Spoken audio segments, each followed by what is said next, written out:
Bobby Winn, who's an Oneonta native. Thank you, Jim. Good morning, everyone. Before I get too long-winded, I'd like to take this time to thank each and every one of you here for the tremendous efforts that you put forth to make today possible.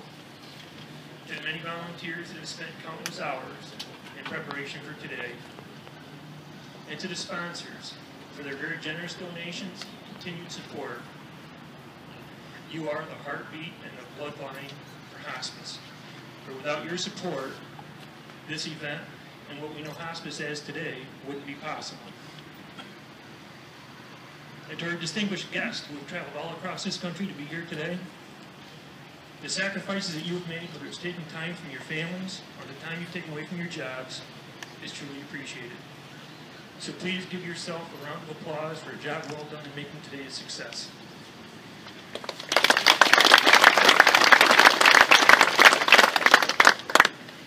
When Bob Escher called me 2 weeks ago to ask me if I'd be interested in standing before you to speak today, I told him it would be my great honor and great privilege. My biggest fear is I don't lose my composure, and I will try to speak what I've written rather than read what I've written. I hope I don't forget anything.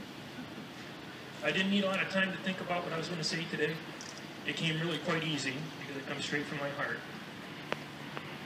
From the nurses to the volunteers of hospice, the level of compassion that is given on a daily basis is truly amazing. Over the past 20 years, I have seen on 4 separate occasions the benefits of hospice. The most recent being last year, when I lost my younger and only brother to pancreatic cancer at 54. My brother Bobby was a very simple man who lived a very simple life. He rarely asked for anything, but he was a person you could always count on.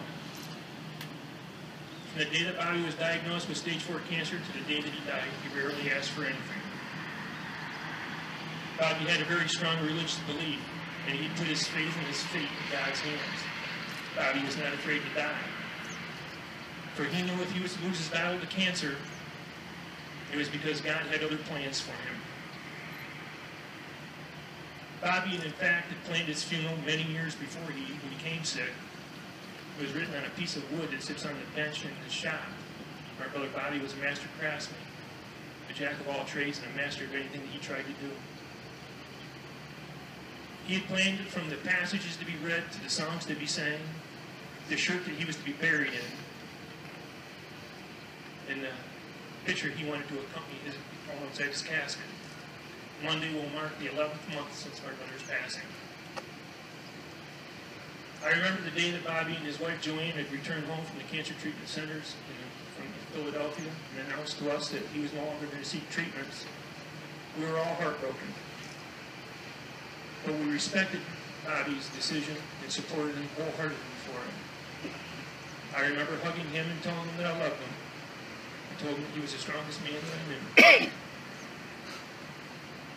Shortly after Bobby was diagnosed with cancer, he received many phone calls and many visits, and he was genuinely taken back by all of them. They came from people that he had come in contact with in his very short time that he was alive. And one of those occasions is one that I'd like to talk to you about today. The behind-the-scenes work that the hospice volunteers do was unrecognized for the most part. And there's one person who puts his heart and soul into this event. He has done so for many years. Most of us associate him with this event. But I'd like to show you that he's more than just this event. He is one of those behind-the-scenes volunteers. A call came in one day, and my sister-in-law didn't recognize the area code. So she handed the phone to Bobby. And Bobby answered the phone, and the voice on the other end of the line said, "Bob Winn?" And Bobby's response was, "Mark May?" Bobby couldn't wait to call to tell me about his phone call that he had with Mark. He couldn't believe that somebody from his past, an old teammate, an old classmate, who has grown to become very successful and a very popular person that we all know today, had taken the time out of his busy schedule to call Bobby and wish him well. Bobby told Mark that he was very proud of all his accomplishments, and Mark told Bobby if there was anything that he could do for him to let him know. Mark couldn't have been prepared for what my brother would soon ask of him. In the days and weeks that passed, Bobby would reach out to Mark, and he'd ask Mark to be a pallbearer for his funeral. We couldn't believe that he put Mark in such a position. Mark being pulled in so many different directions with all his obligations, and the college football season was just around the corner. Mark had an easy way out, but that wasn't Mark's answer. Mark's response was, if at all possible, he would do it. By mid-July, Bobby's health began to fail quickly, and none of us were prepared for what he would endure the last weeks of his life. Coming from a large-knit family, it's times like this that everybody comes together. And my sister Karen and Bobby had a very, very special relationship. They talked daily, more like nightly, because Bobby could call her about 10:30 every night or later. He'd be watching a classic movie channel, told her what was on, and they would sit there and watch a TV show together.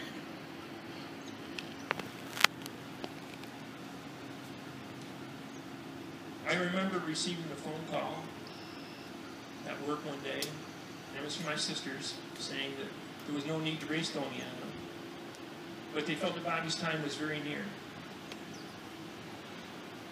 We questioned what it was that Bobby was hanging on for on a daily basis, and we prayed to God every day to take Bobby's life, to stop the suffering that he was going through. When Bobby became bedridden, my sister Karen decided to take bedside vigil. She cared for him night and day, administering the medicines and caring for him and giving him the love that she thought he deserved. But we could see that she was wearing down. And luckily, our brother-in-law, who was more like a brother to us, had just recently retired from UPS, and he said, I will sit with Bobby at night, Karen, so you can get some sleep, and you can care for him during the day.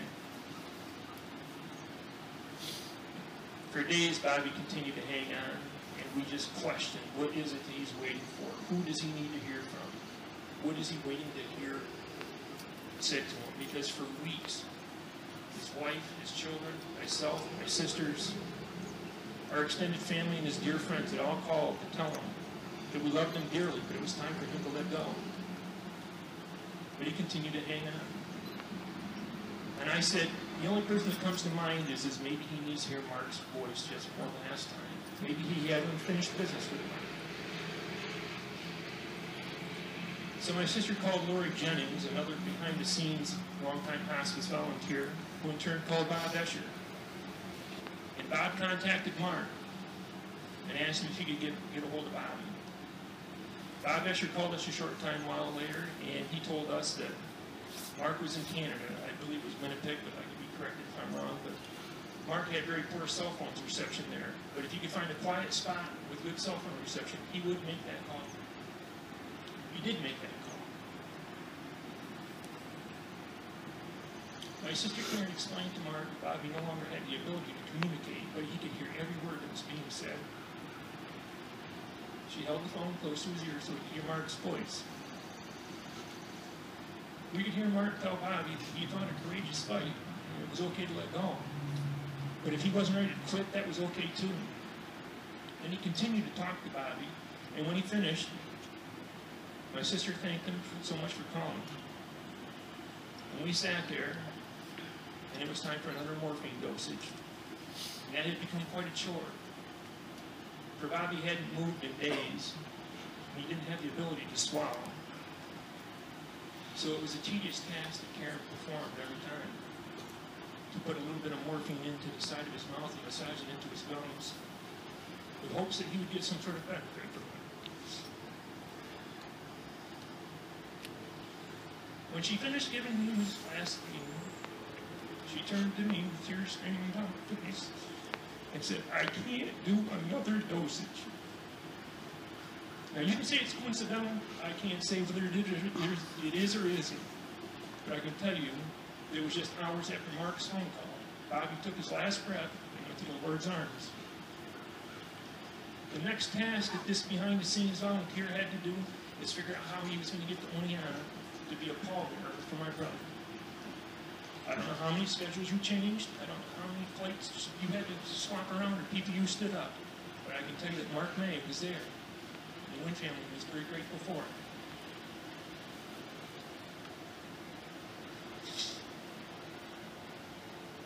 This is just one example of the dedication that Mark has to this cause. It goes beyond this event. It's the behind-the-scenes things that go unrecognized. And if I wasn't allowed to stand here before you today and tell you this story, it would go unrecognized. And to me, that's a shame. And I'd like to thank Mark personally once again for everything that he did for my brother. And I'd also like to thank Mark's wife and his daughters for the sacrifices that they make on a daily basis, which allows him to do such noble and honorable things.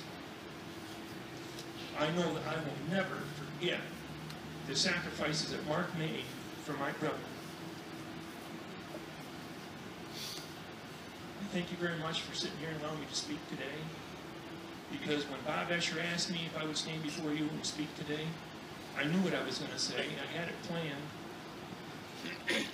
And it's my honor and my great privilege to acknowledge everything that this behind-the-scenes volunteer did for my brother. Thank you all. God bless you.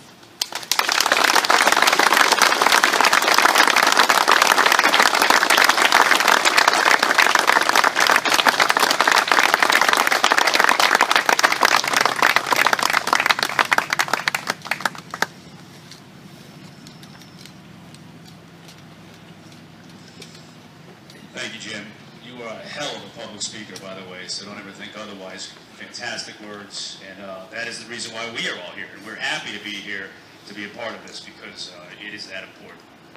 So let me introduce to you the folks who are here today and who we'll be playing with, and then we'll get you out there on the course. First of all, from ESPN, Ed